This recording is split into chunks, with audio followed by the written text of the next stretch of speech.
you love paying taxes, right? Well, even if you don't, you can thank Mesopotamia for inventing them, along with reading and writing. About 5,000 years ago, in the land between the Tigris and Euphrates rivers, early cities like Uruk began to pop up. These cities initially practiced a form of socialism where farmers contributed their crops to public storehouses, and workers were paid uniform wages in grain.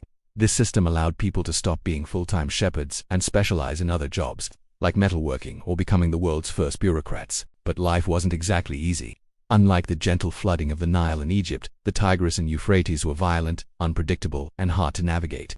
Because the environment was so hostile, the Mesopotamians believed their gods were moody, random, and frankly, kind of mean. Initially, the priests held all the power because they were the only ones who could communicate with these angry gods. However, over 1,000 years, power shifted from the temples to the palaces. Kings, who likely started as military leaders or rich landowners, took over to legitimize their rule. They would often engage in a sacred marriage, which was a nice way of saying they would hook up with the high priestess of the temple. This civilization also gave us writing, called cuneiform, but it wasn't invented for poetry or love letters. It was created to record financial transactions, like how much wheat you traded for how many goats.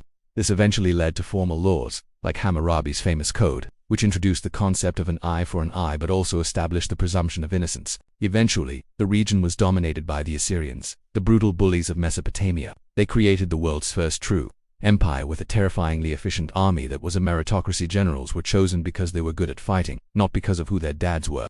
The Assyrians spread a worldview that the world would literally end if they ever stopped conquering. And ironically, once they finally lost a battle and stopped conquering, their world actually did collapse.